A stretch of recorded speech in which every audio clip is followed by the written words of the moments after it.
Ya dah. Boleh. Bismillahirrahmanirrahim. Assalamualaikum warahmatullahi wabarakatuh. Alhamdulillahi rabbil alamin. Nahmaduhu wa nasta'inuhu wa nastaghfiruh wa na'udzu billahi min syururi anfusina wa min sayyiati a'malina. May yahdihillahu fala mudilla lahu wa may yudlil fala hadiya lahu. Asyhadu an la ilaha illallah wahdahu la syarika lahu. وأشهد أن محمدا عبده ورسوله اللهم همنا رشدنا وعذنا من شر نفسنا ربي زدنا علما نافعا وارزقنا فهمه اللهم فهم النبيين وحفظ المرسلين وإلهام الملائكة المقربين برحمتك يا أرحم الراحمين سبحانك لا علم لنا إلا ما علمتنا إنك أنت العليم الحكيم wala haula wala quwwata illa billahil aliyyil azim. Amma ba'. Alhamdulillah.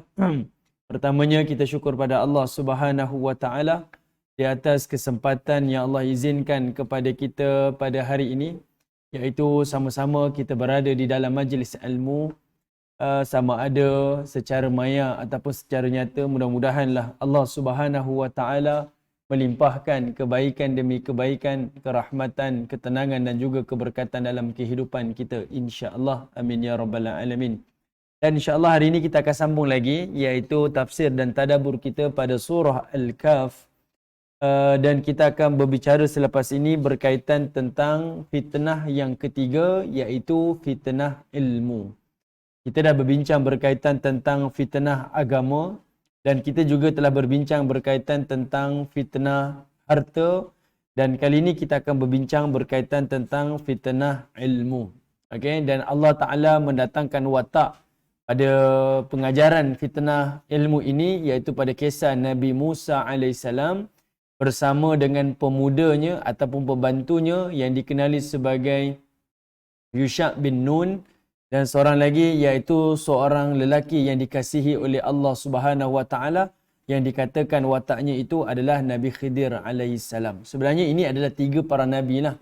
Tiga para nabi yang bertemu pada pertemuan tersebut. Cumanya Yusha ketika itu masih lagi belum diangkat menjadi nabi maupun rasul, tetapi bertindak sebagai murid kanan kepada Nabi Musa alaihissalam. Okey. Baik, sebelum kita lanjutkan perbincangan berkaitan dengan fitnah ilmu pada kisah Nabi Musa AS, kita sambung lagi, iaitu 5 ayat sebelum masuk pada ayat kisah Nabi Musa itu, iaitu pada ayat yang ke-55. Okay, kita akan tengok pada ayat 55.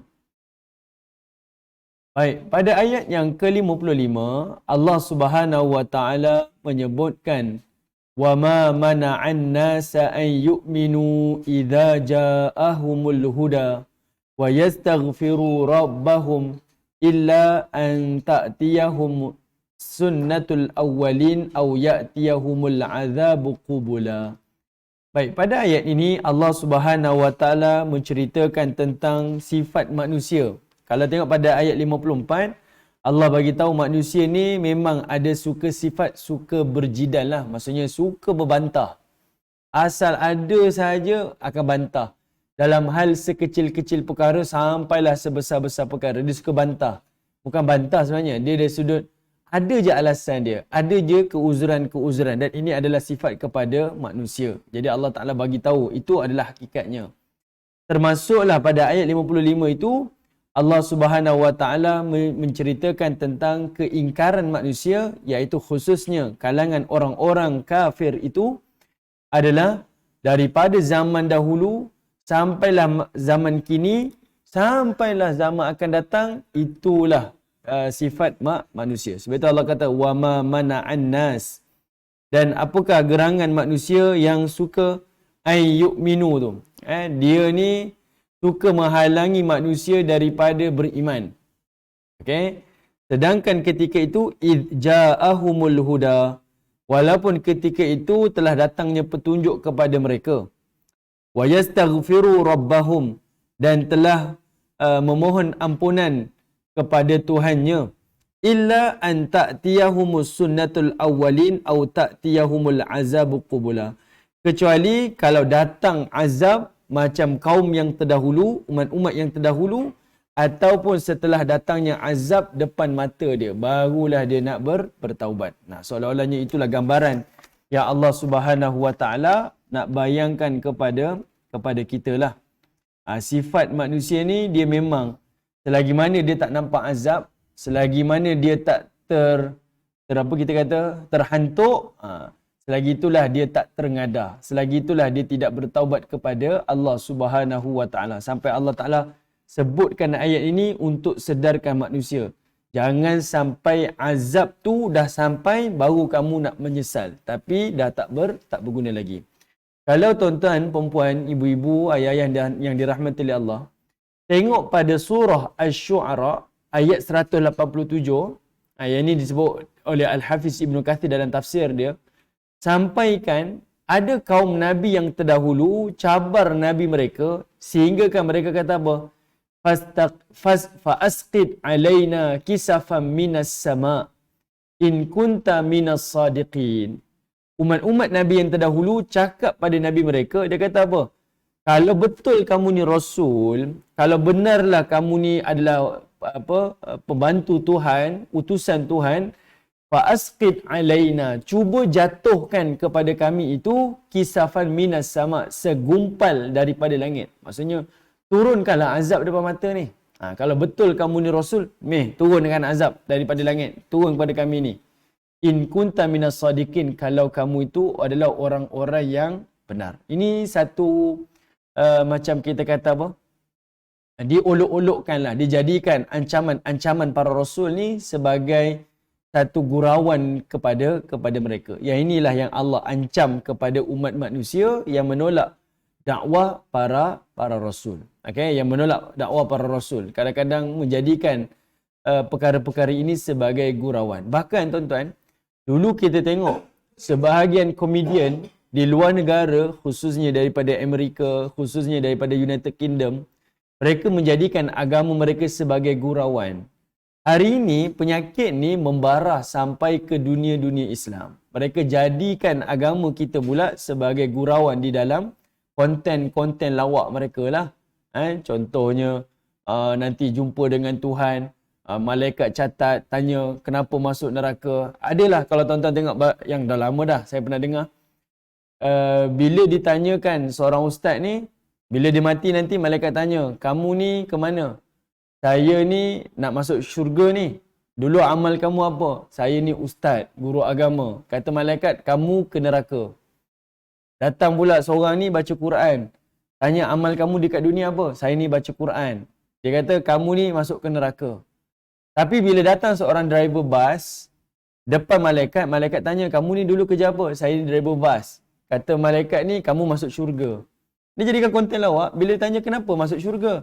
Dulu dia bawa bas, dia speed sampai 150, 160. Jadi orang dalam bas tu semua takut, semua mengucap. Jadi asbab kononnya orang asbab dia bawa laju tu, orang ni bertaubat, orang ni takut kepada kematian, akhirnya masuk syurga. Ni saya bagi saya lah, pandangan saya.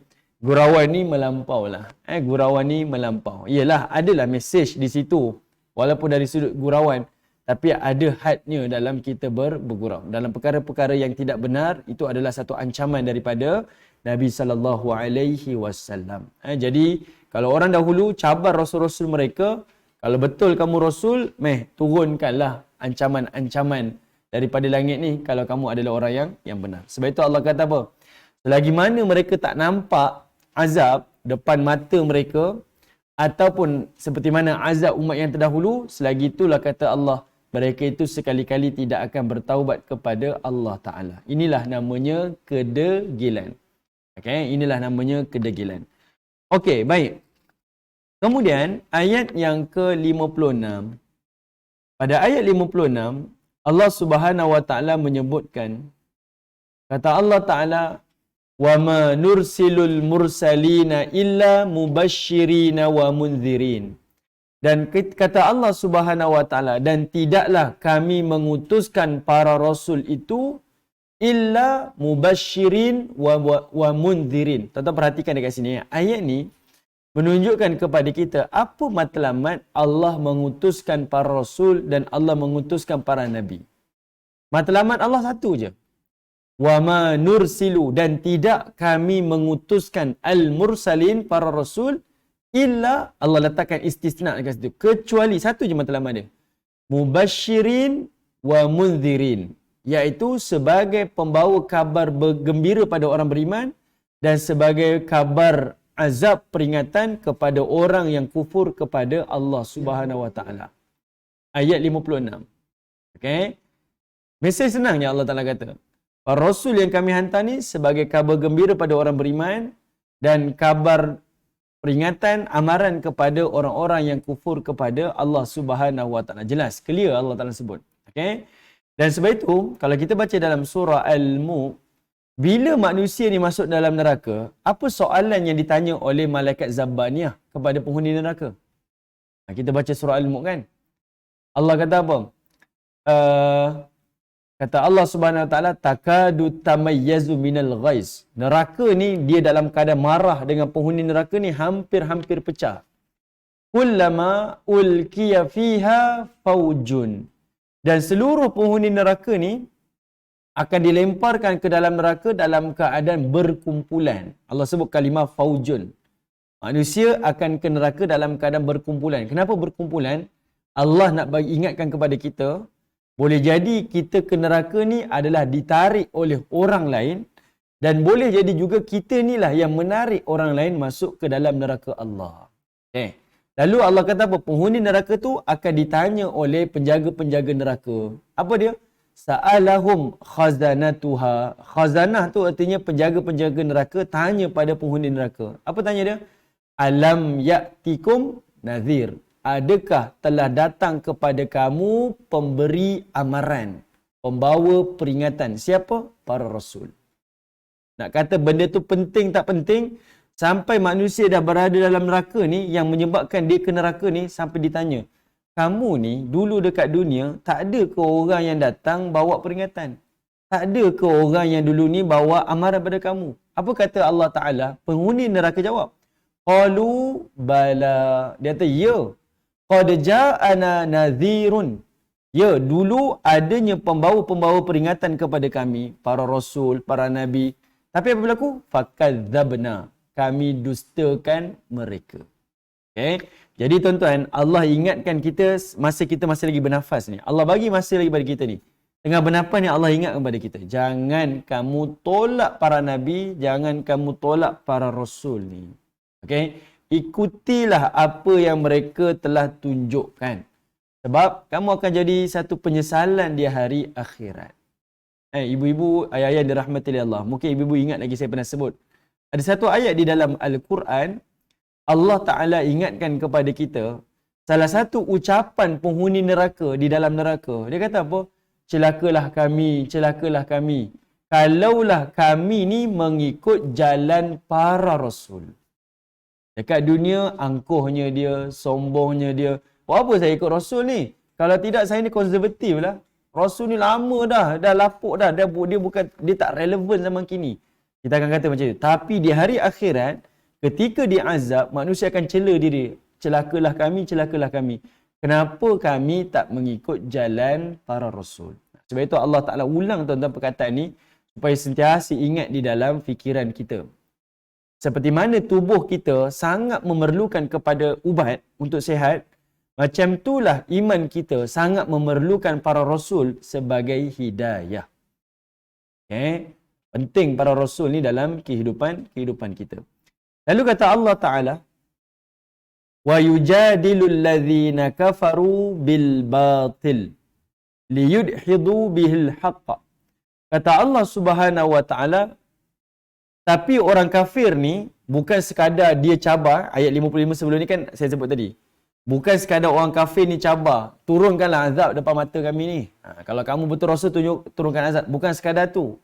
Bahkan kata Allah, wa yujadilu. Mereka itu membantah. Okay? Membantah bil batil. Dia membantah dengan kebatilan. Dia tolak terus 100% apa yang diajar oleh para rasul. Sebahagiannya ambil mana yang penting, tolak mana yang tak penting. Dia memilih-milih pula ajaran-ajaran rasul ni. Membantah-bantah ajaran rasul. Sebab itu tuan-tuan, Kalau tuan-tuan baca dalam surah Yasin, Allah Ta'ala sebutkan, minta maaf, dalam surah Al-Waqi'ah, Allah sebutkan, kenapa manusia ni ke neraka? Salah satu dia, Aidza mitna wa kunna turaba, a inna lamab'utsun, aw abaunal awwalun. Pada ayat tu, Allah sebut ada 3 kali istifham. Istifham ni maksudnya pertanyaan. Antara cara orang kafir ataupun orang mukmin yang tak percaya hari kiamat ni, kan ada kan orang Muslim lah, bukan mukmin, orang Muslim. Dia beriman pada Allah dan Rasul, tapi percaya tak hari kiamat? Tak percaya. Beribadah tak? Tak beribadah. Patuh syariat tak? Tak patuh syariat. Kata Allah Ta'ala, mereka ni adalah orang yang berkata dulu dekat dunia, Aidza mitna wa kunna turaba wa idhama. Kalaulah kami ni apabila dah mati, dah jadi tulang belulang, dah jadi tanah, inna lamab'utsun, adakah kami ni dibangkitkan? Aw abaunal awwalun, apakah nenek moyang kami ni juga akan dibangkitkan? Perhatikan ayat tu, Allah sebut ada 3 kali pertanyaan. Para ulama tafsir kata, kenapa ayat itu dalam bentuk pertanyaan? Sebab itu namanya provokasi. Dia bukan nak beriman pun, tapi pertanyaan tu macam dia nak provoke. Kalau saya dah mati boleh hidup ke? Nenek moyang saya dah lama mati, dah hidup ke? Saya dah jadi tanah, hidup ke? Pertanyaan tu bukan dia nak tahu jawapan. Tak, dia provoke kita. Sebab itu Allah ulang 3 kali pertanyaan, provokasi. Kalau kita berkahwin, suami tak puas hati dengan isteri ke, isteri tak puas hati dengan suami, dia bertanya bukan nak dapat jawapan, tapi dia nak provoke kan. Awak balik lambat keluar dengan siapa? Balik tadi pukul apa? Jalan dengan siapa? Jumpa siapa? Dia tanya tu. Dia provoke kita kan. Macam itulah Allah kata, orang-orang kafir ni dia membantah ajaran Rasul ni bil batil, dengan kebatilan. Memang dia tolak.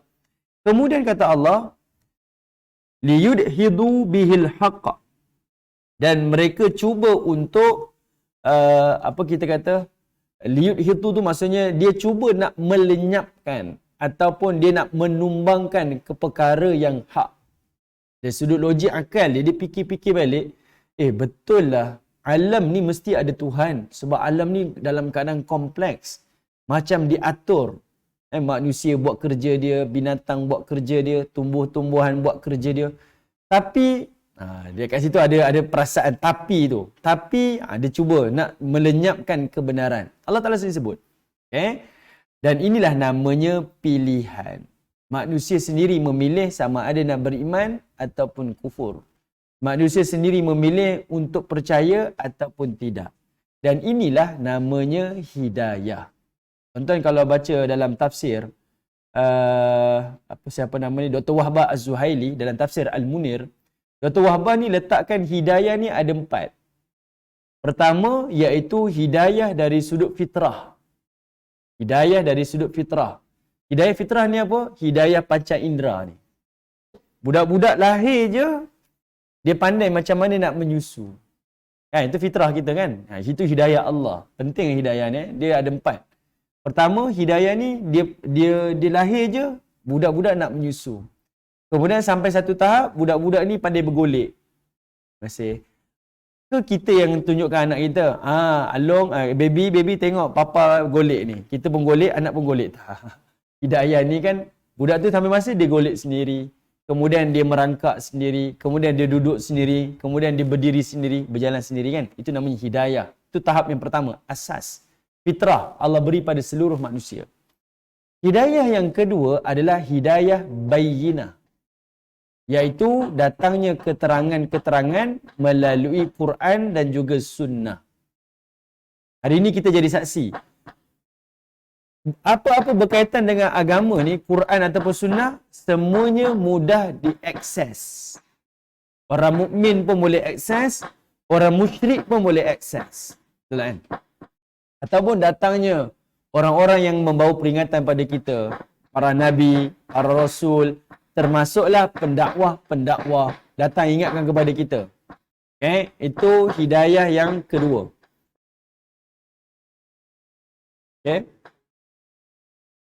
Dia betul-betul menggendang. Okay, tahu tak apa? Itu hidayah yang kedua. Hidayah maksudnya keterangan. Dr. Wahbah Az-Zuhaili dalam tafsir Al-Munir.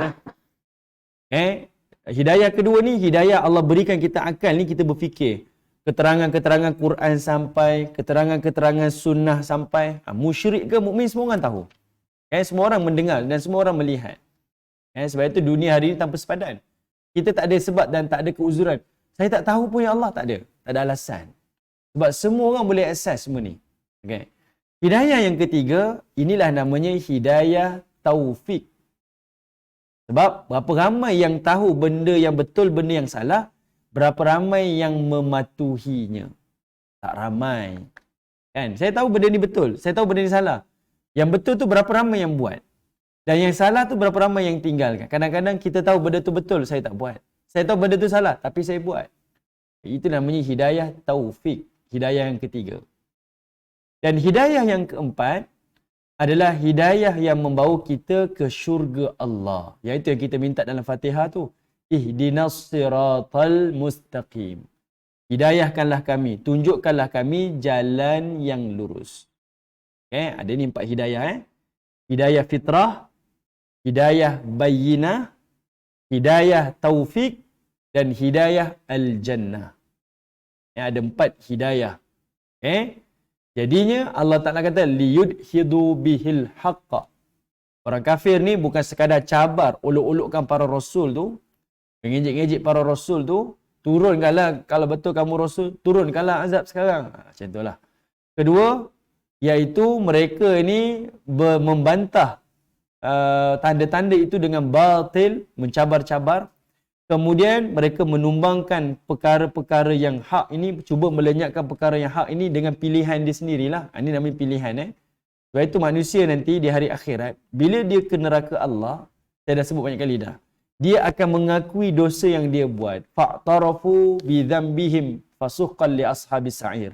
Mereka mengiktiraf, mengakui dosa-dosa yang mereka buat. Sebab ini adalah pilihan. Semua hidayah sampai kepada kita. Kita tahu benda betul, benda tak betul. Allah datangkan ilmu, Allah berikan panca indera, tapi kita memilih saya nak buat ataupun saya tak buat. Jadi sebab itu manusia ke neraka, tak ada orang akan bantah. Kenapa saya ke neraka? Tak ada. Bahkan mereka mengakui kesalahan mereka, bahkan mereka juga meminta kepada Allah agar dilepaskan daripada azab. Okay. Kemudian Allah kata apa? Wattakhadhu ayati. Wattakhadhu, dan mereka menganggap ayat-ayat kami. Apa ayat-ayat dekat sini? Ayat dekat sini adalah tanda-tanda. Tanda-tanda.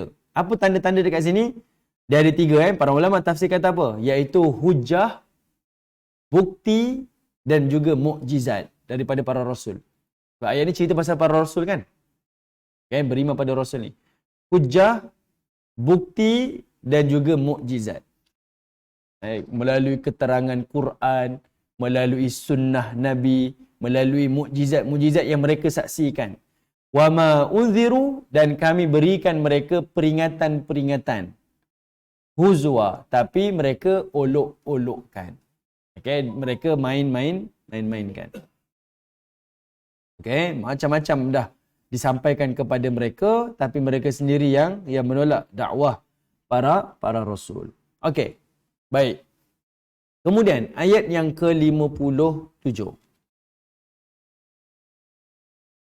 Pada ayat 57 Allah Ta'ala menyebutkan wa man azlamu mimman dzukira biayati rabbih fa'arada anha wa nasiya ma qaddamat yadah. Kata Allah Subhanahu wa Ta'ala, siapakah azlamu yang paling zalim? Siapa yang lebih zalim? Allah ke manusia? Itu soalan dia. Siapa yang lebih zalim? Allah ke manusia? Mimman dzukira biayati rabbih, daripada orang yang Allah telah memberikan peringatan kepadanya melalui ayat-ayat Tuhannya. Datang hujah, datang bukti, datang Quran, datang mukjizat. Siapa yang lebih zalim? Manusia yang zalim ataupun Allah yang zalim? Allah dah bagi dah. Ni, disediakan dah, dibentangkan dah. Ini tanda-tanda kenabian. Ini tanda-tanda ketuhanan. Semua dibentangkan. Siapa yang lebih zalim? Kita akan jawab sendiri. Allah tak suruh kita jawab. Kita jawab sendiri.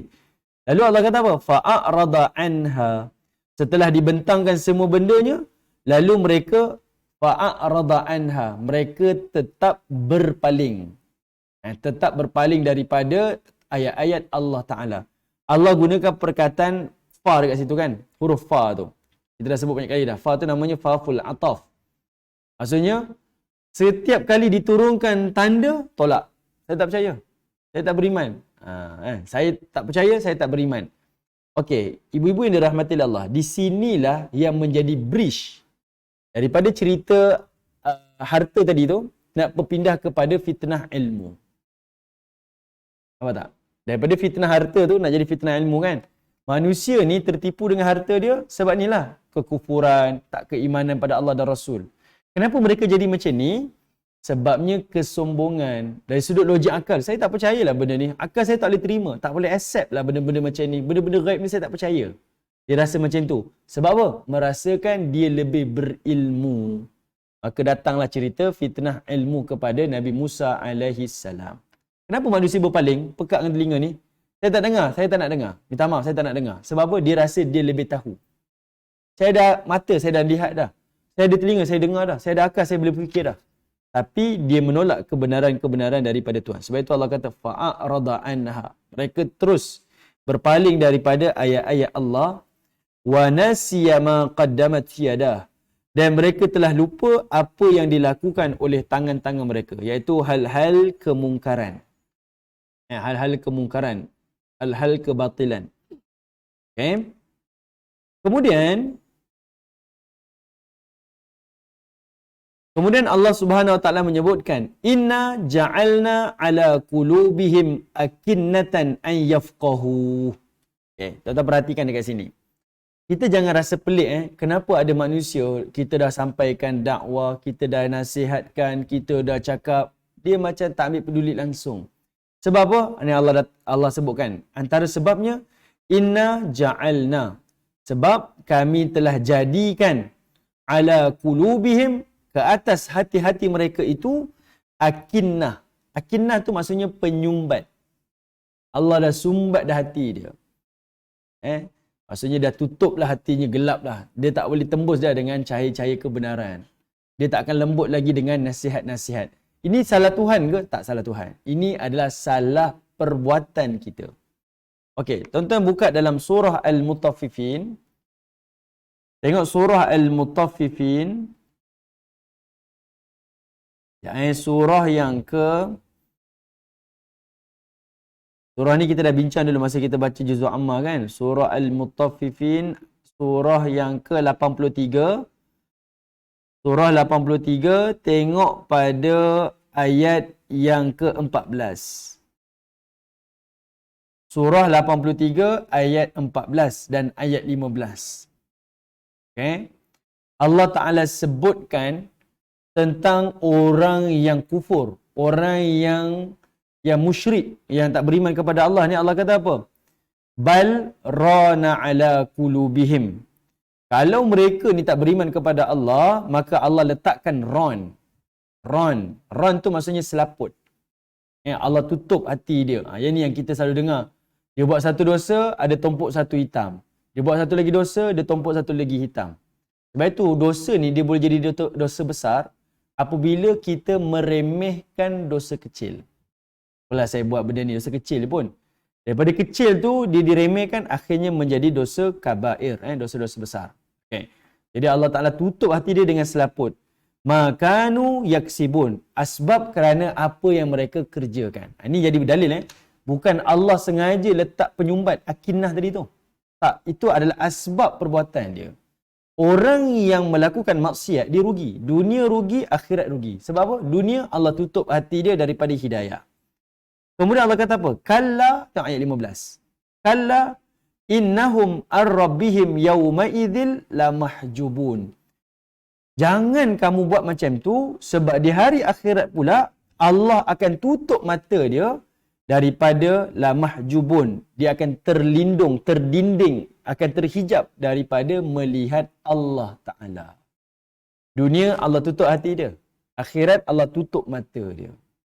Sebab itu kita sentiasa beringat, kalau saya nak buat dosa ni, saya buat ni betul ke tidak? Betul ke tidak? Kalau saya buat, ada risiko dia. Dunia Allah tutup hati saya. Orang lain baca Quran menangis. Kenapa saya baca Quran rasa jemu pula? Quran yang kita baca ni, inilah Quran yang para Nabi baca, yang Rasulullah baca, yang para sahabat baca. Mereka baca tambah iman. Kita baca tambah jemu, bahkan jadi musyrik pula. Saya tak percayalah Quran ni. Salah kita ni, salah kita. Ini kita kena tanya pada diri kita. Yang itulah yang Allah kata tadi pada surah Al-Kahfi. Okey, kita balik surah Al-Kahfi. Tengok surah Al-Kahfi. Sebab itu Allah kata apa? Kami akan jadikan pada hati mereka akinnah, penyumbat, ayyafqahu, yang menyebabkan mereka ni tidak faqih dan tidak faham apa yang mereka lihat dan apa yang mereka dengar. Langsung tak dapat apa-apa. Okey? Kemudian Allah Ta'ala kata apa lagi? Mereka melihat Al-Quran, tapi kata Allah Ta'ala sebab adanya penyumbat tadi, mereka tak faham Al-Quran dan mereka tak dapat pengajaran daripada Al-Quran. Lalu Allah kata apa? Wa fi adhanihim waqra. Bahkan kami juga sumbat telinga-telinga mereka. Ini menunjukkan kepada kita ni adalah satu makna secara maknawi lah. Kiasan. Waqra tu maksudnya Allah pekakkan telinga dia. Langsung tak dapat petunjuk. Okay? Dengar dah, tapi tak sampai hati.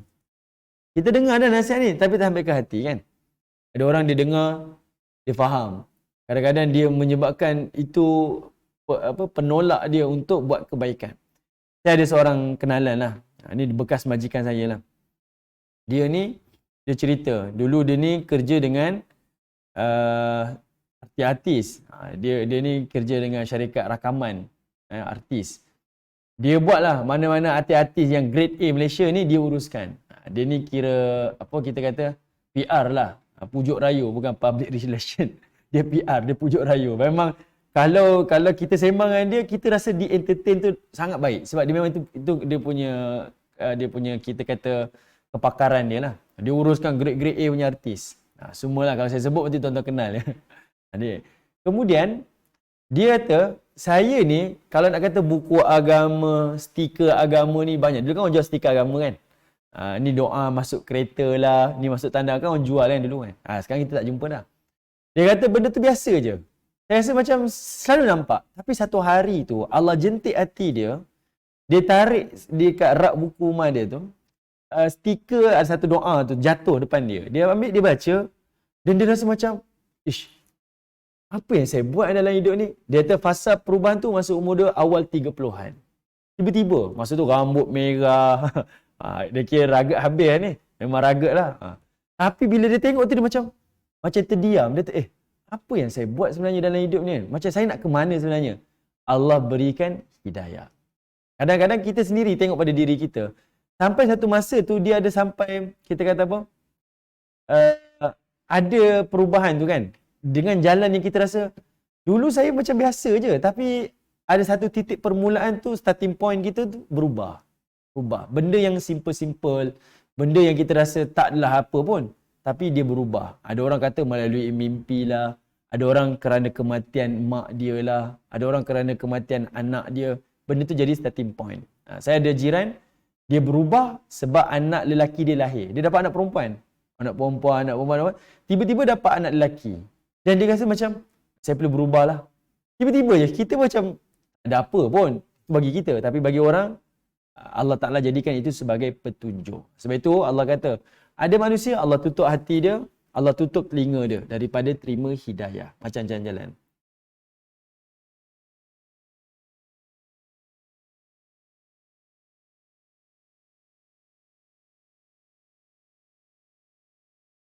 Sajadah ayat 22, apa ayat dia?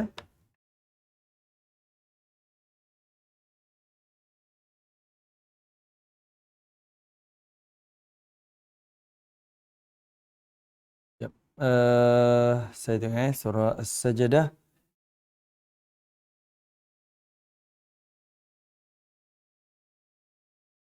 Okey, surah Sajadah ayat 22. Okey. Mungkin Abang Syed boleh ni kot. Surah Sajadah, surah yang ke-32 ayat 22. Surah Sajadah, surah 32 ayat 22. Okay, Prof Muhaini tanya, waman al dia share ayat Ayat 22. Wa man azlamu mimman dzukira bi ayati rabbih. Dan tidaklah ada yang lebih zalim daripada orang yang diberikan peringatan dengan ayat-ayat Tuhannya, thumma a'rada anha, kemudian dia berpaling daripadanya. Inna minal mujrimina muntaqimun. Sesungguhnya kami tetap membalas kepada orang-orang yang melakukan kesalahan. Okey. Baik, beza ayat ni sama je tadi ayat tadi. Cumanya apa beza dia? Perkataan fa'arada dengan thumma a'rada. Perasan tak? Surah Al-Kahfi Allah kata fa'arada. Allah gunakan perkataan fa. Ayat ni as-sajadah Allah gunakan thumma. Apa beza dia? Fa dengan thumma ni dia adalah tempoh selepas. Next step. Lepas ni apa berlaku? Lepas ni apa berlaku? Cuma beza dia adalah berapa lama tempoh tu. Kalau thumma daripada satu step ke satu step, tempoh dia panjang. Itu thumma. Kemudian kan kita sebut kemudian. Kemudian ni saya buat macam ni. Kemudian macam ni. Daripada tempoh ni ke tempoh tu panjang. Itu thumma. Dan pada kalimah fa pula, dia terus. Tempoh berikut tu cepat. Daripada step ni ke step ni, dia tempoh yang singkat. Itu fungsi dia. Perbezaan dia. Jadinya pada ayat ni, ada orang bila sampai ayat dia terus tolak. Saya tak beriman lah. Saya tak percaya. Turut-turut tinggal. Ada orang dia dapat, dia hadam dah. Belah kali dia tolak.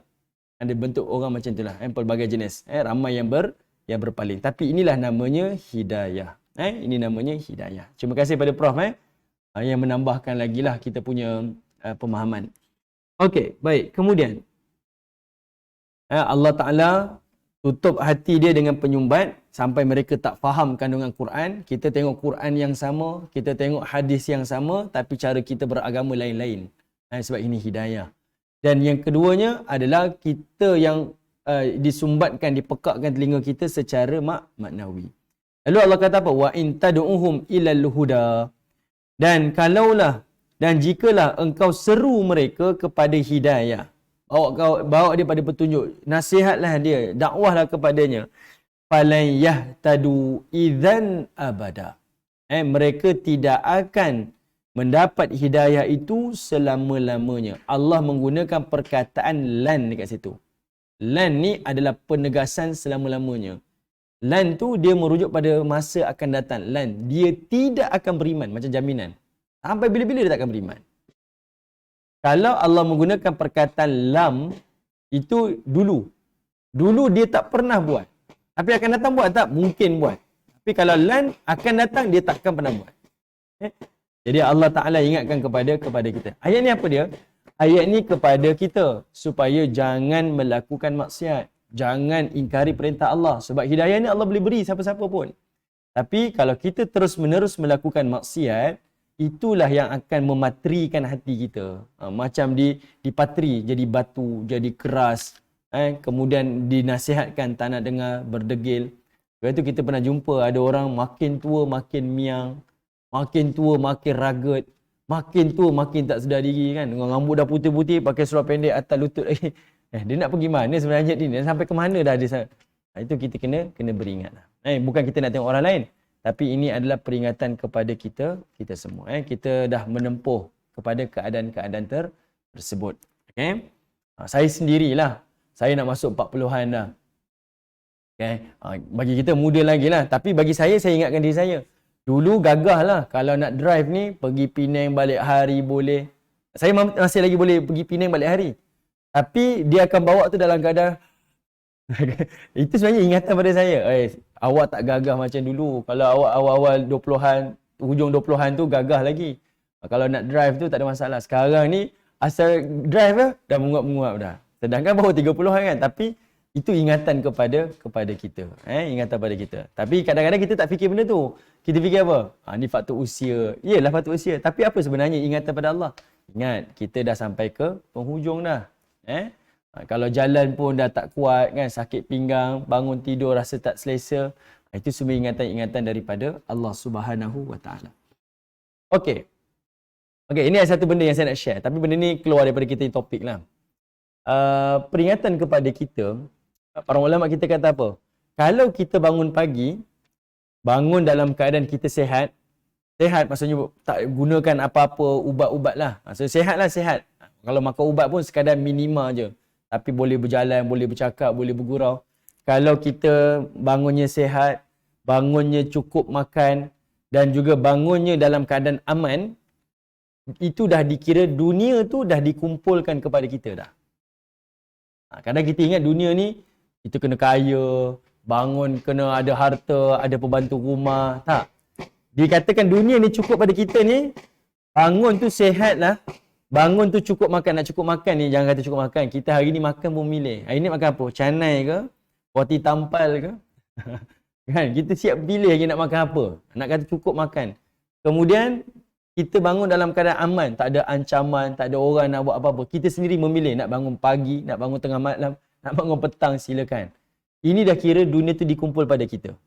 Sebab itu bila kita faham benda ni, sebenarnya dunia ni hidup simple ya. Yang paling berat sebenarnya adalah qanaah. Kita rasa puas dengan dunia tu, itu yang paling susah. Sebab kita akan rasa macam, kalau saya nak macam ni lagi, saya nak macam ni lagi. Bukan nak kata kita putus asa, tak. Tapi untuk kita sentiasa redha dengan ketetapan Allah. Usaha silakan, usaha lagi. Teruskan buat usaha kita. Tapi kalau Allah beri sampai tahap tu rezekinya, redha. Itulah namanya qanaah. Itu sekadar lah. Bila bangun pagi sebab tu kita rasa syukur pada Allah Ta'ala. Dunia tu dah dikumpulkan kepada kita. Okey, baik. Kita sambung lagi tuan-tuan. Tengok pada ayat yang 57. Pada ayat 57, walaupun Allah Subhanahu Wa Ta'ala mengancam manusia ni akan dipekakkan telinga, akan ditutup hatinya dengan penyumbat sampai dia tak dapat petunjuk. Pada ayat 58, Allah tunjukkan sifat kasih dia. Allah kata apa? Wa rabbukal ghafuru dzur rahmah. Allah itu dan Tuhan kamulah Al-Ghafur, Tuhan yang Maha Pengampun. Al-Ghafur, Tuhan yang sentiasa memberikan pengampunan. Pengampunan secara berulang-ulang. Al-Ghafur ni iaitu memberikan pengampunan tanpa jemu. Al-Ghafur. Allah Ta'ala bukan sekadar memberikan pengampunan, bahkan Allah menutup keaiban-keaiban kita. Sebab perkataan Al-Ghafur, dia datang daripada perkataan Ghafara.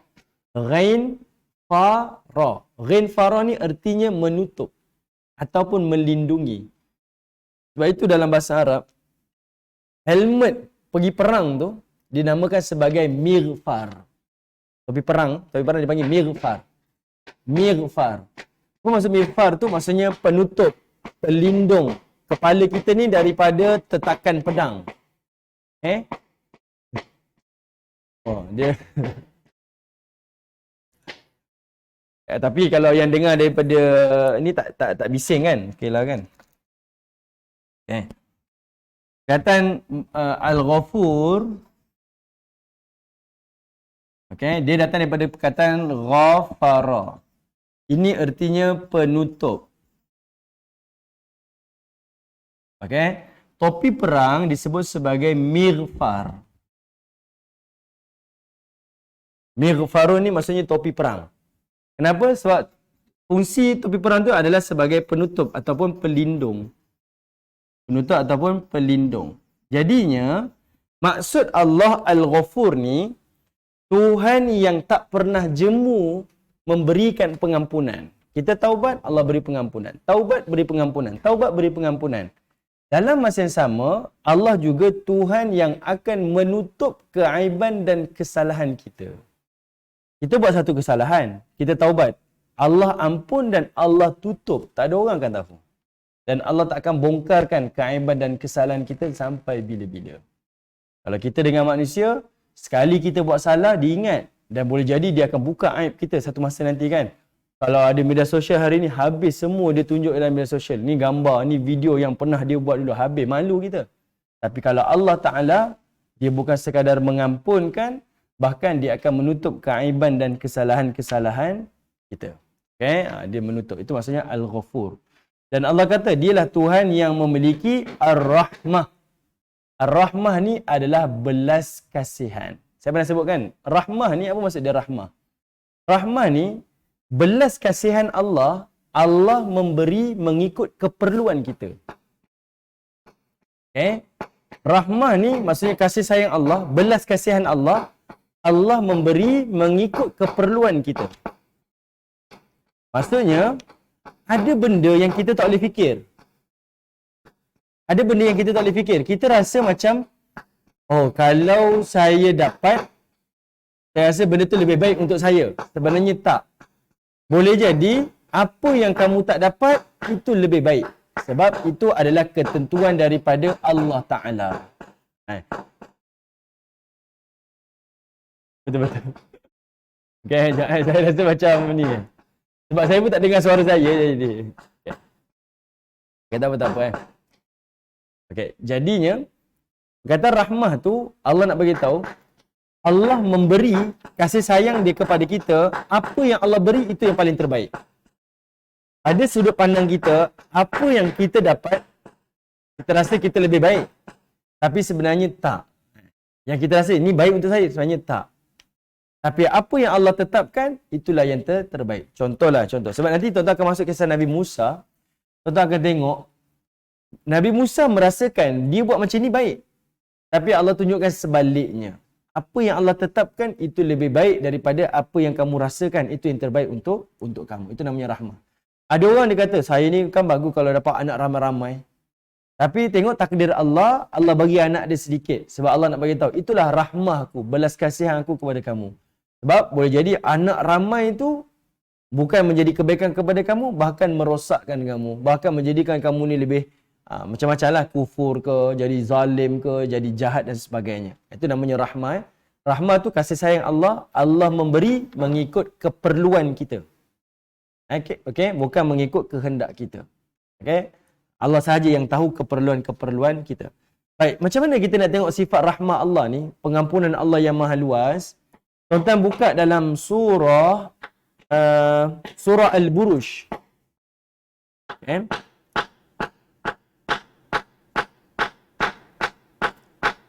Tuan-tuan tengok pada surah Al-Buruj, surah yang ke-85, perhatikan pada ayat yang ke-10. Okay, surah Al-Buruj, surah 85, ayat yang ke-10. Al-Buruj, surah 85, ayat yang ke-10. Kalau tuan-tuan ingat, surah Al-Buruj ni dia pernah bercerita tentang Ashabul Ukhdud. Yang mana Nabi pernah ceritakan dalam satu hadis riwayat Al-Imam Muslim daripada sahabat Syuaib nama dia. Dia riwayatkan Nabi cerita tentang ada satu kaum ni dibunuh 80,000 orang.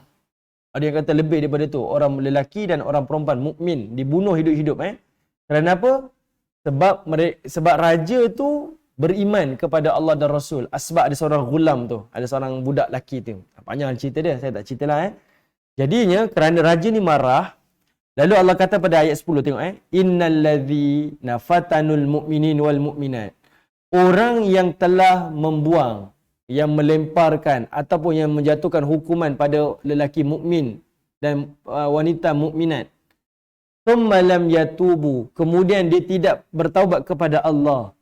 Falahum azabu jahannam, maka bagi dia ada azab jahannam dan baginya walahum azabul harik, iaitu azab yang membakar.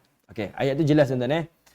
Cerita tentang raja ni bunuh orang mukmin 80,000 orang. Ada yang kata 70,000, ada banyak riwayat lah. Tapi ramailah puluh-puluh ribu orang dibunuh hidup-hidup. Kerana satu je, kerana beriman pada Allah je.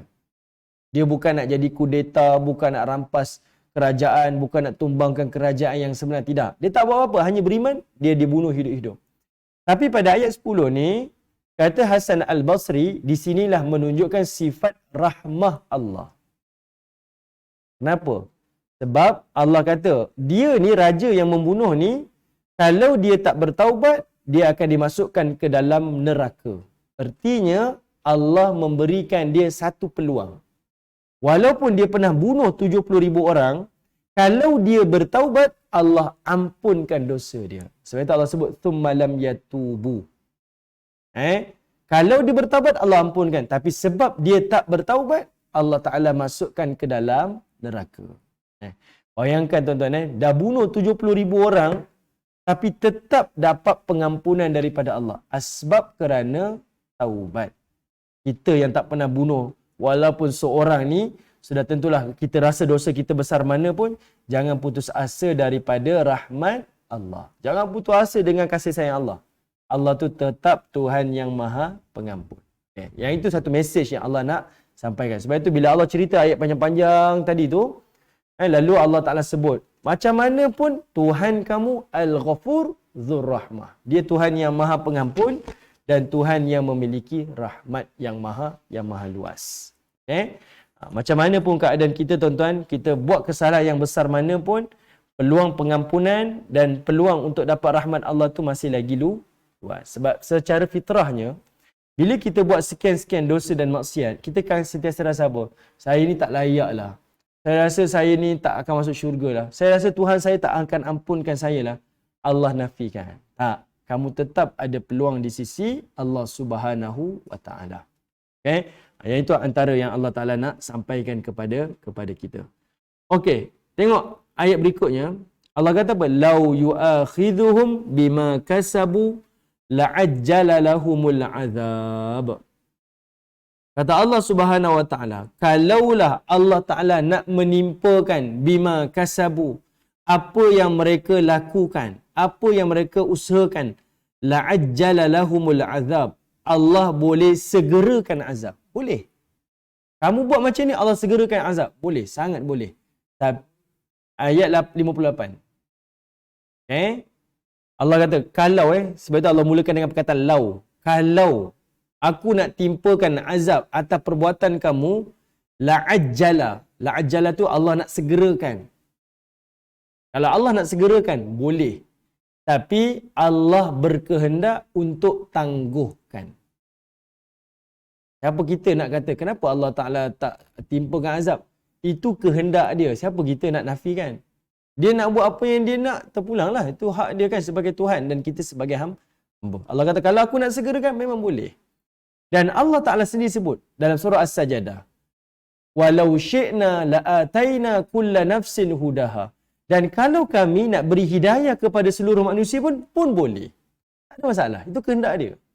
Tapi Allah sendiri memilih apa? Walakin haqqal qawlu minni la'amla'anna jahannam minal jin wan nasi ajma'in.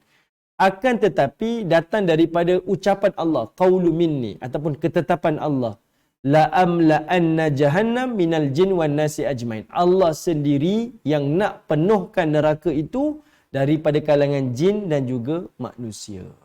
Itu kehendak dia. Allah boleh lekaskan azab, Allah boleh tangguhkan azab. Allah boleh berikan hidayah, Allah boleh tangguhkan hidayah. Sebab itu salah kalau kita kata, kenapa kalau Allah ni betul-betul Tuhan, kenapa Allah tak jadikan alam ni macam ni, macam ni, macam ni? Salahlah soalan kita tu. Sebab dia berkehendak, apa yang dia putuskan, itu terpulang kepada dia. Dia yang mengetahui apa yang dia kehendaki. Dan itulah sifat Allah sebagai Al-Aziz, Tuhan yang Maha Perkasa. Tak ada orang boleh bantah dan tak ada orang boleh argue apa kehendak-kehendak daripada Allah Ta'ala. Okay? Bila kita faham benda ni tuan-tuan, satu, hati kita jadi tenang. Sebab kita tahu apa yang berlaku ni atas usaha saya dah buat tapi berlaku juga, itu kehendak Allah. Sifat Al-Aziz. Yang kedua, dia memahamkan kita, kita ni satu insan yang paling lemah, paling kerdil. Kita tak boleh bantah kerja Tuhan. Jadi kalau ada orang kata, saya tak percaya Tuhan lah, sebenarnya dia menipu dirinya sendiri. Sebab kita kena terima hakikat. Apa yang berlaku pun, ni kerja Tuhan jugalah. Saya tak boleh buat apa-apa. Ada Tuhan yang maha mengatur kehidupan ini. Okay? Baik. Jadi Allah Ta'ala sini sebut, kalau kami nak mengazab, memang boleh. Nak segerakan azab, boleh. Tapi kami tak nak buat. Okey. Okey, kalau tuan-tuan tengok dalam tafsir, tuan-tuan buka surah Al-Fatir. Surah Fatir, surah Fatir ni ayat 45. Surah Fatir, surah yang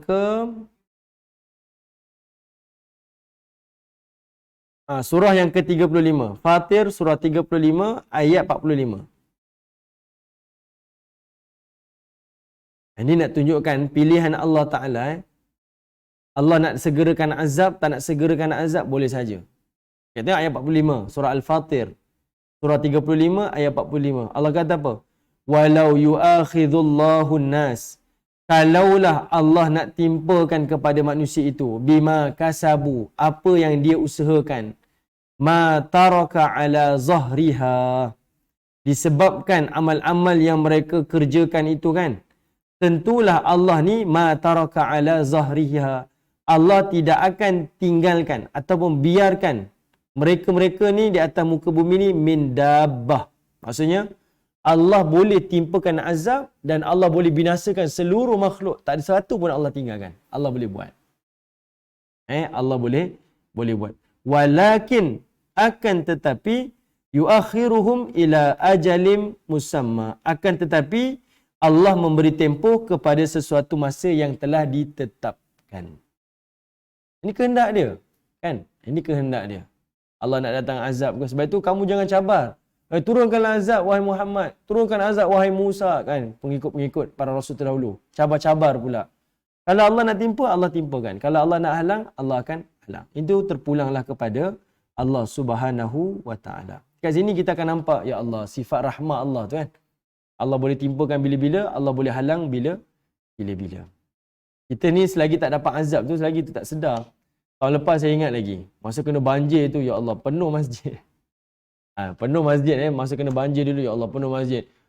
TV buka ayat Quran, sikit-sikit ayat Quran, sikit-sikit ayat Quran, sikit-sikit doa. Hari ni ada tak? Tak ada dah. Tak ada dah. Hari ni tak ada dah. Hiburan, konsert tak berhenti pula. Konsert tak berhenti. Okay? Satu konsert ke satu konsert. Tak boleh terhenti. Dulu kejap datang azab, dapat peringatan. Berhenti azab, berhentilah kita mengingati Allah Subhanahu wa taala. Okey. Sekarang kelab-kelab malam buka tak? Kelab malam buka tak? Ya, masa Covid kan ditutup kan? Tak dibenarkan beroperasi. Sekarang ni tiba-tiba buka pula kan? Sebab Covid dah tak ada, kita buka pula. Kalau eloknya biar tutup terus. Itulah, kita ni datang peringatan. Tapi bagus jugalah datang peringatan baru beringat kan. Jangan sampai datang peringatan pun tak beringat. Sudah teruk sangatlah. Okey, baik. Tuan-tuan yang dirahmati oleh Allah Subhanahu wa taala. Tengok ayat 58 surah Al-Kahfi, Allah kata apa lagi? Bal lahum maw'idul lan yajidu min dunihi maw'ila. Kata Allah Subhanahu wa taala.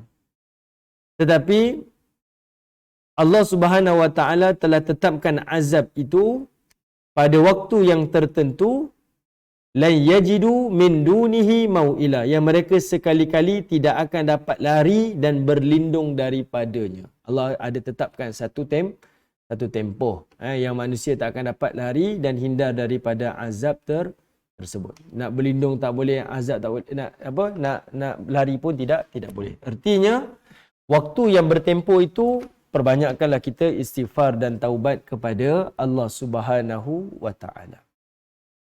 Okey, baik. Kita tengok pada ayat yang ke-59. Lalu Allah Taala pun menyebutkan watilkal qura, dan negeri-negeri itu. Siapa al-qura ni tuan-tuan? Ini merujuk kepada generasi-generasi terdahulu. Satu negeri. Qura ni maksudnya negeri lah. Ataupun kampung. Sebab itu kita sebut ahli qaryah, ahli qaryah. Qaryah ni maksudnya kampung, negeri-negeri itu. Merujuk pada generasi-generasi terdahulu. Ahlaknahum, kami binasakan mereka. Ahlak ni, binasa tu Allah hancur rapat ke bumi. Itu ahlak. Maksudnya habis. Mereka tak ditinggalkan seorang pun. Habis. Lama zalamu, ketika mereka melakukan kezaliman. Apa maksud zalim dekat sini? Iaitu kufur dan ingkar. Hafiz Ibn Katsir kata apa? Kufur dan ingkar, itu zalim. Kufur dan ingkar itu maksudnya zalim. Kufur, syirik kepada Allah, dan ingkar pada perintah Nabi. Itu namanya zalim. Allah hancurkan mereka. Lalu kata Allah Ta'ala, وَجَعَلْنَا لِمَهْلِكِهِمْ مَوْئِدًا, dan telah kami adakan satu saat yang tertentu. Kami telah tetapkan waktu yang tertentu untuk binasakan mereka. Jadinya, Allah Ta'ala memberikan ancaman pada ayat ini, kalau Allah dah tetapkan, tidak ada yang boleh tambah dan tak ada yang boleh kurang. Jadi kamu beringat. Kita kena bayangkan macam ni. Kalau kita ada majikan, dia bagi kita satu amaran, warning lah. Kamu buat ni, kamu jangan cabar saya. Kamu buat, kamu siap. Kita dengar ni, kita akan rasa gerun. Sebab kita berharap pada dia. Betul tak? Kalau kita bekerja kan, kita akan berharap pada dia. Yelah, kalau saya ni macam mana saya nak dapat rezeki lagi depan ni? Kita pun buat je lah. Tak apalah. Rasa terpaksa pun kita buat. Tapi kalau ancaman ni datang daripada Allah, Tuhan yang uruskan alam ni, Tuhan yang memberikan rezeki, Tuhan yang mati dan hidupkan kita. Bila Allah berikan ancaman ni, kita rasa apa? Kita rasa macam kadang-kadang tak rasa apa-apa. Macam, tak apalah, ignore je lah. Sebab itulah bezanya antara iman ataupun tak beriman. Okay? Kalau kita benar-benar yakin kepada Allah, ayat ni cukup menjadi ancaman kepada kita. Okey, saya baca sikit. Kata Al-Hafiz Ibn Kathir dalam tafsir dia kata apa? Dia kata apa? Ayat ini menunjukkan kepada kita berhati-hatilah agar kita tidak ditimpa oleh apa yang menimpa mereka itu. Maksudnya, hati-hati dengan kehidupan kita ni, jangan sampai kita ditimpa macam umat yang terdahulu. Kalian telah mendustakan Rasul yang paling mulia dan Nabi yang paling agung. Dan kalian bukanlah orang yang lebih mulia daripada mereka. Kerana itu, takutlah kepada azab Allah. Artinya, Nabi SAW ni adalah Nabi yang paling utama daripada para Nabi yang lain kan. Dia Sayyidul Anbiya, Khatimul Anbiya. Nabi ni penghulu para Rasul, para Nabi. Nabi ni penutup para Rasul, para Nabi. Bahkan Nabi ni dikenali sebagai Khalilullah, kekasih Allah. Kalaulah Nabi yang lain yang lebih rendah kedudukannya, Allah Ta'ala boleh hukum binasakan mereka. Kita yang membantah Nabi SAW yang merupakan kekasih Allah, kena faham kat situ. Itu lebih mengancam azab yang lebih berat.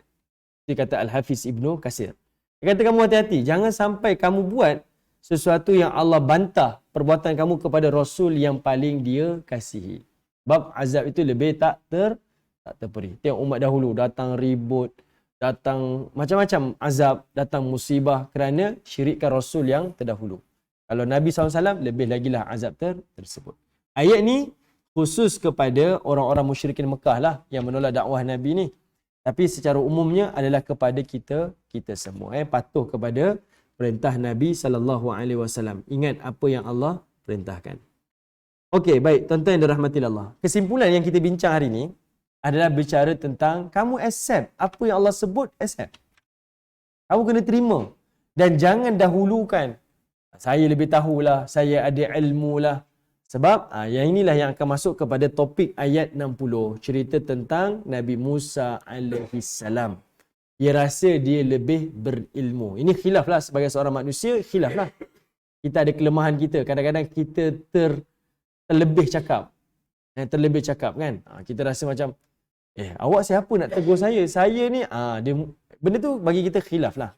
Kesalahan yang biasa dilakukan. Tapi kalau bagi para Rasul, maka dia adalah mengundanglah satu teguran daripada Allah Subhanahu wa Ta'ala. Jadinya manusia yang sentiasa melakukan kesalahan ni belajar untuk menerima teguran-teguran atas kesalahan-kesalahan yang kita lakukan. Okey. Baik, sekarang kita masuk ayat 60, bincang berkaitan tentang topik Nabi Musa alaihissalam. Ada satu hadis riwayat Bukhari, hadis ni panjanglah. Bicara tentang Nabi Musa dengan Khidir ni dan Yusha' bin Nun ni. Okey. Berkaitan tentang Nabi Musa ni, dia pernah berkhutbah, berceramah kepada Bani Israel dan ada kalangan sahabat. Nabi Musa tanya pada Nabi Musa, "Wahai Musa, siapa yang lebih pandai daripada engkau?" Lalu Nabi Musa kata, "Aku. Aku lebih pandai." Dan waktu itulah Allah datangkan teguran. Allah datangkan teguran supaya Nabi Musa AS ni pergi belajar dengan seorang yang ditetapkan oleh Allah Ta'ala. Dan riwayat kata itu adalah Nabi Khidir. Ini saya tak bincang lah. Ada yang kata Nabi macam-macam lah. Itu benda yang kita tak perlu nak bincang lah. Kita fokus kepada apa pengajaran yang kita nak dapat. Okey. Baik, tuan-tuan perhatikan. Ayat yang ke-60 surah Al-Kahf, kata Allah Ta'ala, "Wa id qala Musa."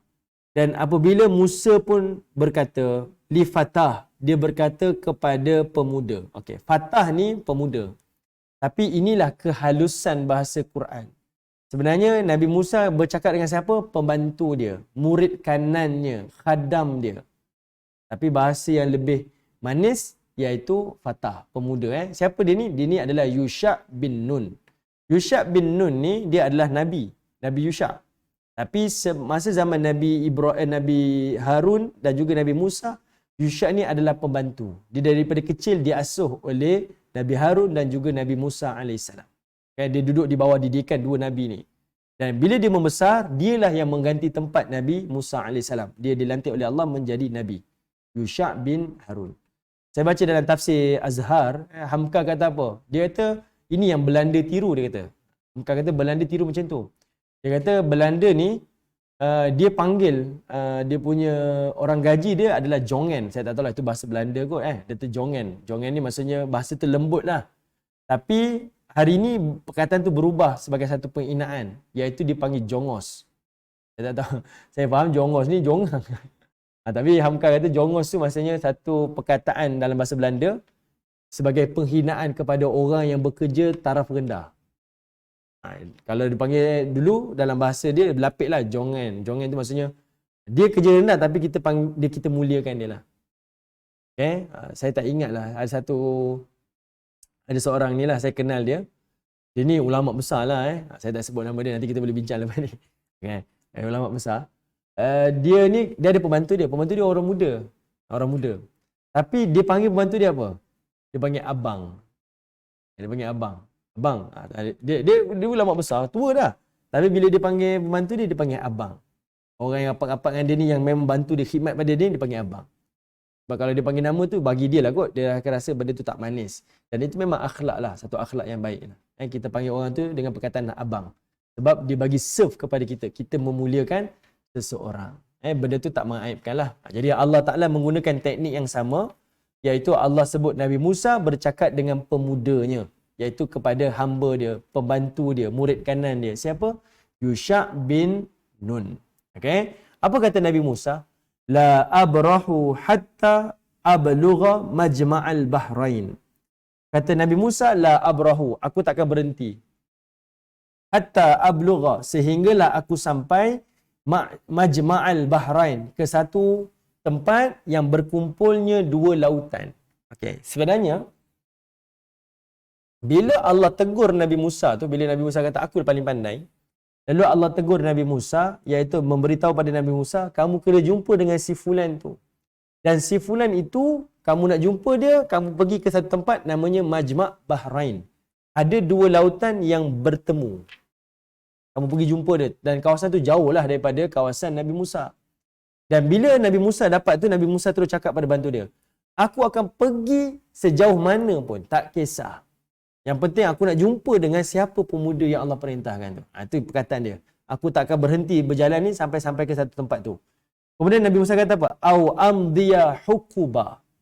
Ini nak tunjukkan dia punya kesanggupan dia tu.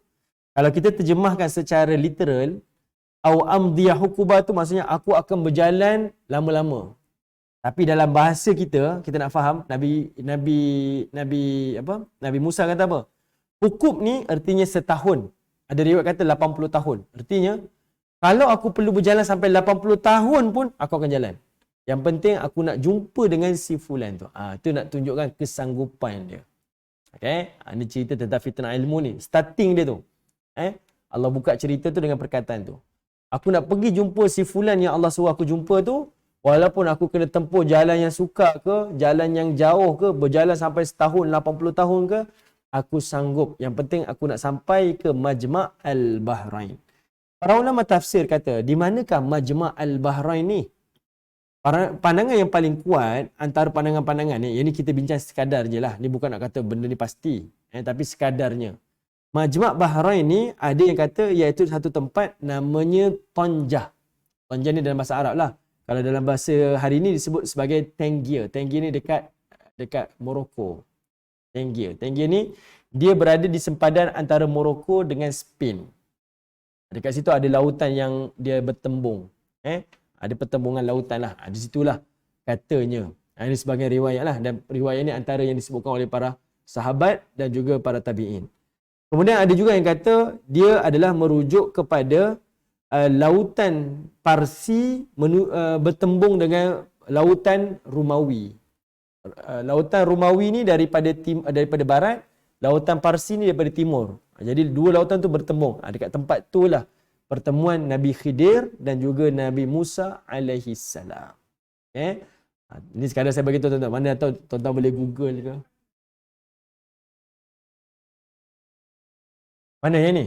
Oh, saya minta maaf. Yang tu saya tak pasti. Nanti saya semak nanti Saya semak Peristiwa ni bila berlaku nanti saya semak Okay. Okay. Ada yang sebut dia adalah berada di antara Teluk Suez dengan juga Teluk Aqabah. Macam lah ini pandangan-pandangan lah. Anda tahu, saya kadang benda-benda jadi saya suka sebab saya akan buat research sikit, tengok lokasi sebab saya jenis suka sejarah. Jadi nak tengok juga kan apa benda yang menarik-menarik kan. Jadi itu antara riwayat-riwayat lah. Cuma tak tahu adakah tempat tu ditanda tak hari ni, ada tak dijadikan sebagai satu, ada tanda apa yang dia letak kat situ? Signboard je lah, tapi tak ada apa-apa lah. Jauh Okay.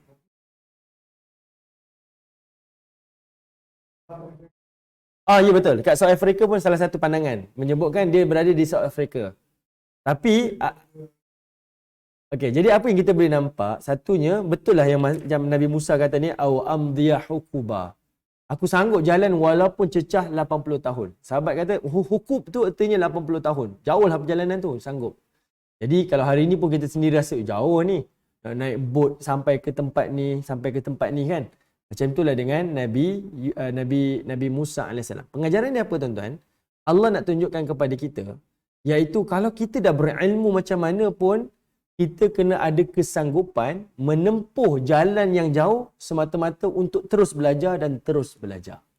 Itu antara satu hikmah kenapa Allah sebut dan Allah membuka cerita fitnah ilmu tu dengan ucapan Nabi Musa AS. Maksudnya kalau kita dah berilmu pun, saya ni dah taraf profesor lah, saya ni dah taraf ulama besar dah, saya dah ni macam ni dah. Tapi berhenti tak belajar? Tak berhenti. Berhenti kan? Macam Dr. Yusuf Al-Qaradawi kan, kita tengok dia sampai umur 96, saya tak pergi. Sahabat saya pergi ke Qatar tahun 2015 ke 2016 lah. Dia pergi ke Qatar. Masa tu dia ada persidangan ulama sedunia dekat Istanbul. Kemudian dia singgah ke rumah Dr. Yusuf ni dekat Qatar. Dia kata apa? Masa tu Dr. Yusuf baru usia 90. Masuk 90 ke 91, lebih kurang. Dia kata Dr. Yusuf ni masih lagi menulis kitab. Tak berhenti menulis ni. Saya rasa orang macam ni Allah pilih lah. Orang pilih. Ni Allah pilih lah. Kalau kita lah, saya umur 56, 60 ni cukup lah. Pencen lah. Saya lah ni, saya pencen lah. Saya tak nak serik lah. Cukup lah. Puas dah. Tapi ada orang Allah berikan kesanggupan macam tu kan. Lagi kita tengok, dia ni allamah. Dia bukan alim dah. Allamah. Allamah ni, dia satu perkataan yang menunjukkan dia ni betul-betul alim. Sebab itu kita panggil, kita tak kata ashabul kita tak sebut kata sahibus samaha kan, mufti kan. Dia panggil sahibus samaha, ada ta marbutah kat hujung tu. Itu menunjukkan dia ni betul-betul orang yang tolerance. Kan mufti ni orang yang tolerance lah, sebab dia ni memberi fatwa yang menyelesaikan masalah. Al-alamah, ashabul fadilah. Perkataan ta marbutah hujung-hujung tu, itu menunjukkan dia ni betul-betul hebat lah. Macam itulah perkataannya. Jadi Dr. Yusuf Qaradawi ni dia al-imam, al-allamah, kedudukan dia lah. Tapi tetap belajar, tetap menulis. Itu antara orang yang Allah berikan satu kelebihan lah. Kita doa lah, tak dapat kita, anak-anak kita lah, cucu-cucu kita insya-Allah. Okey, jadi Allah ajar kepada kita, ilmu besar mana pun, banyak mana pun, terus belajar. Walaupun terpaksa menempuh jalan yang jauh. Dan itu yang ditunjukkan pada kisah Nabi Musa. Kalau ikutkan Nabi Musa ni, di zaman dia paling hebat. Sebab dia Rasul kan. Dia sebut Rasul. Dialah orang yang paling pakar dalam syariat dia. Siapa lagi yang lebih pakar? Kan dia Rasul. Ni syariat dia. Dialah yang paling pakar. Paling alim. Diberikan ilmu pengetahuan tentang apa yang dia ajarkan. Siapa lagi lebih alim? Tapi Allah tunjukkan adanya fitnah ilmu di situ kerana ucapan dia tu tersilap. Khilaf kat situ. Jadi Allah takdirkan ada seorang yang dia ni diberikan ilmu yang Nabi Musa tak dapat. Jadi Allah suruh Nabi Musa pergi jumpa. Dan Nabi Musa ni tempuh perjalanan yang okey. Ya betul. Dia turunkan sekaligus. Gunung Sinai. Gunung Sinai tu. Dekat situ. Masa tu. Dia tinggalkan berapa hari? 40 hari kan? Dia tinggalkan kaum dia, kemudian dia dapat kitab tu kan. Nabi Musa. Okey, tengok ayat 61. Ayat 61 ni dari benda pelik sikit berlaku. Allah kata falamma balagha majma'al dan ketika Nabi Musa dan juga Yusha ni sampai ke tempat pertemuan air tu, dua lautan tu. Kemungkinan besar Nabi Musa dan Yusha tak tahu. Dia tak tahu itulah tempat yang sepatutnya dia kena berhenti, dia tak tahu. Kalau hari ni mungkin kita nampak air laut masin, air laut tawar bertembung kan. Kan popular kan, ada banyak tempat. Jadinya dia tak tahu, mungkin dia tak tahu kan, tapi dia dah sampai dah. Kemudian kata Allah, bainihima nasiyahu tahuma. Mereka ni lupa kepada ikan mereka. Sebab apa ada ikan? Sebabnya perjalanan ni adalah perjalanan yang jauh dan dinasihatkan kepada mereka ni supaya bawa bekalan. Dan salah satu bekal Nabi Musa daripada Mesir. Tapi ini saya tak tahu peristiwa tu. Saya tak tahu peristiwa tu daripada mana. Selepas ke sebelum nanti saya check double check balik. Okay, jadinya dia bawa bekal tu sebab dia tahu perjalanan tu jauh. Jadinya masa dia bawa bekal ni, salah satu bekalnya tu adalah ikan. Dan ikan tu katanya ikan masin. Maksudnya ikan tu dah mati dah. Ada kata ikan bakar. Dia dah siap bekal lah, bukan ikan mentah ni. Lalu dia pun terlupalah tentang ikan dia. Fattakhaza sabilahu fil bahri saraba. Iaitu dia dah jalan penat, dah lelah, dia pun berhenti tertidur dekat satu batu besar. Dalam riwayat kata apa? Dia ada satu tempat namanya Sakhra. Iaitu satu batu besar, dia duduk rehat kat situ tertidur. Ikan ni dia pun melompat masuk dalam lautan. Kan dah mati dah tapi melompat. Kenapa benda ni pelik tapi berlaku? Kena ingat, ni berlaku zaman Nabi Musa. Nabi Musa ni zaman dia zaman sihir kan. Benda pelik-pelik berlaku dan itu adalah mukjizat dia. Jadi jangan kita rasa ustaz cerita macam tak betul. Jangan, sebab ini kena ingat itu zaman bila? Zaman Nabi Musa. Zaman tu yang tongkat jadi ular lah, jadi benda-benda pelik, benda-benda ajaib tu, itu zaman dia. Jadi benda tu tak kira pelik lah sebab itu adalah mukjizat Nabi Musa. Tapi ada juga riwayat, kalangan sahabat juga ada kata, di situlah namanya, ada satu tempat namanya Ainul Hayah. Iaitu air kehidupan. Tapi ni dia tolak lah.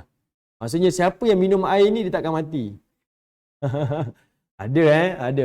Yang itu orang sebut tu. Siapa nama Nabi Khidir ni? Mulkan apa nama? Apa nama dia? Kalau tengok orang hari ni kan ada sebut Nabi Khidir ni dia hidup ni sebab dia minum air tu lah. Ainul Hayah tu. Tak mati-mati tu lah. Sebab tu lah. Ikan tu hidup sebab tu lah. Itu adalah sebahagian daripada yang disebutkan. Tapi sahih tak? Tak sahih lah. Okay, cerita saya ada. Sekadar cerita.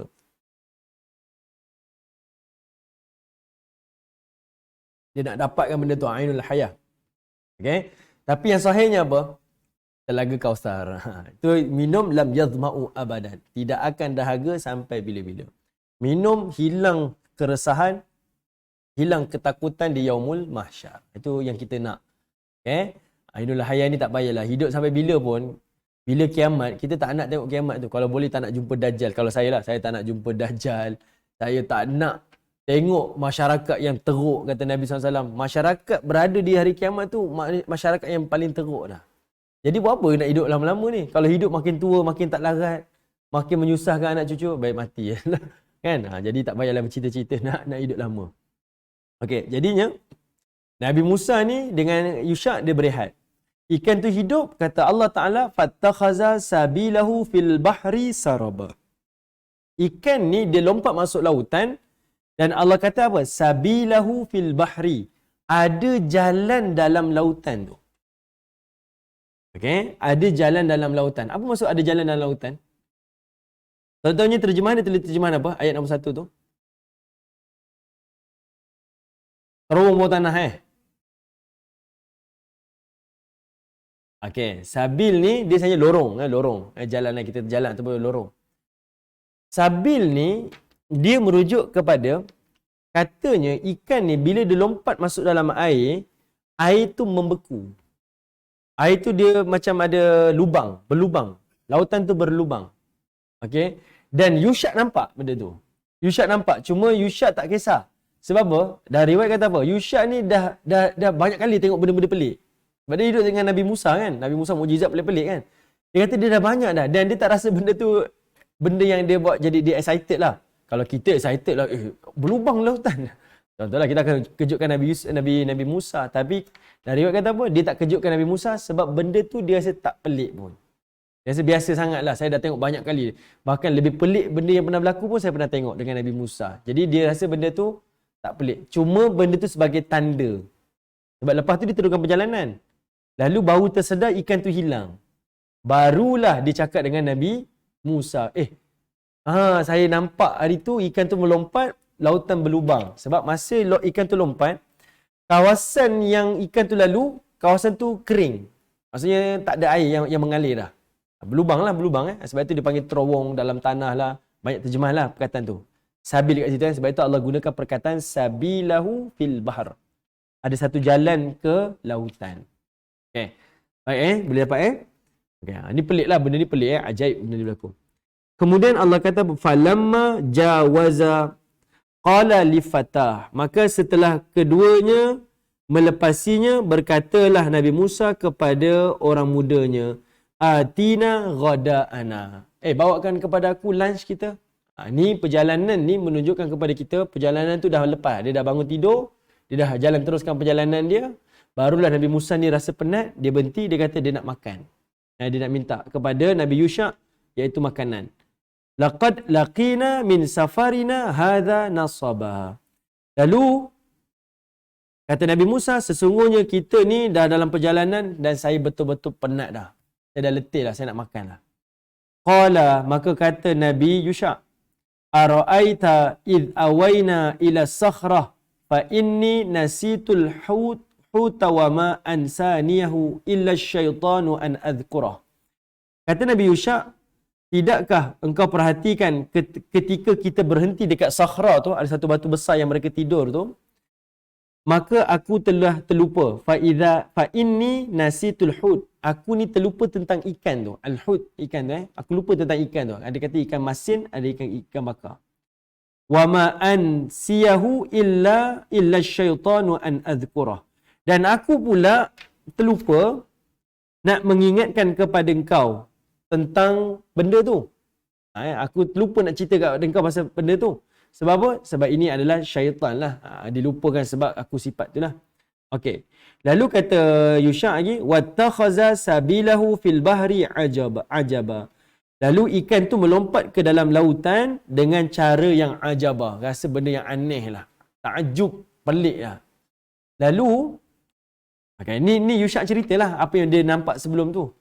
Ikan tu lompat, ikan tu hidup balik, kemudian masuk jadi terowong dalam lautan semualah. Jadi dia kata aku lupa nak cerita kat engkau sebab memang aku lupa sungguh dah. Qala, maka dijawab dia, zalika ma kunna nabghi fartadda ala atharihima qasasa. Maka kata Nabi Musa, itulah yang kita nak. Dan dekat situ yang aku nak. Sebab dekat situlah tempat yang aku akan jumpa dengan seseorang yang dijanjikan oleh Allah tu. Fartadda, maka kita pun kembalilah. Ala athirihima qasasa. Tempat yang kita datangi tu. Maksudnya kembali ke jejak-jejak asal tu. Kembalilah ke tempat-tempat tu. Jadi, ikan tu adalah sebagai tanda saja. Tanda yang mana Nabi Musa kena kembali situ untuk berjumpa dengan Khidir. Okey? Untuk jumpa dengan Khidir. Okey, baik. Tengok ayat berikutnya. Fawajada 'abdan min ibadina. Lalu masa Nabi Musa sampai dengan Nabi Yusha sampai, maka dia mendapati 'abdan, ada seorang hamba min ibadina, daripada kalangan hamba-hamba kami. Atainahu rahmah, yang mana kami telah berikan rahmah min indina, di sisi kami ni, wa 'allamnahu, dan kami telah mengajar kepadanya min ladunna ilma, iaitu diberikan ilmu kepadanya. Ladunna tu daripada kami. Ladunna. Sebab itu kita sebut ilmu laduni. Perkataan tu ladunna. Ladunna tu iaitu daripada kami ni. Kami ajarkan secara langsung daripada kami ni.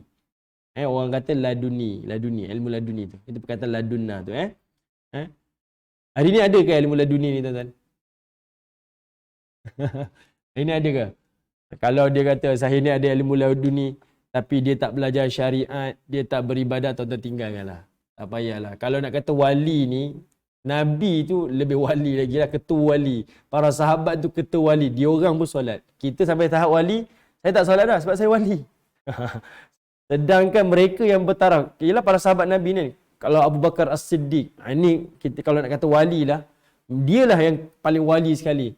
Tapi macam mana keadaan dia tuan-tuan? Susahnya, miskinnya, kemudian pergi berperangnya. Nabi sendiri bercedera parah. Kita kalau nak jadi wali, semua saya tahu. Semua ni beribadah pun tidak, amal pun tidak, keadaan hidup kaya raya, mudah semua belaka. Ni tinggalkan tuan-tuan. Semua ni mengarut belaka lah. Kita mudah je. Orang nak cerita pasal wali-wali ni, tuan-tuan letak satu je. Kalau dia wali, Nabi lebih wali. Macam mana beza dia dengan Nabi? Kan? Dia dengan Nabi macam mana? Kita tengok Nabi, wali-wali pun, maksum pun solat. Solat tahajud tu berokat-rokat sampai bengkak-bengkak kaki. Dia ni wali, senang sangat.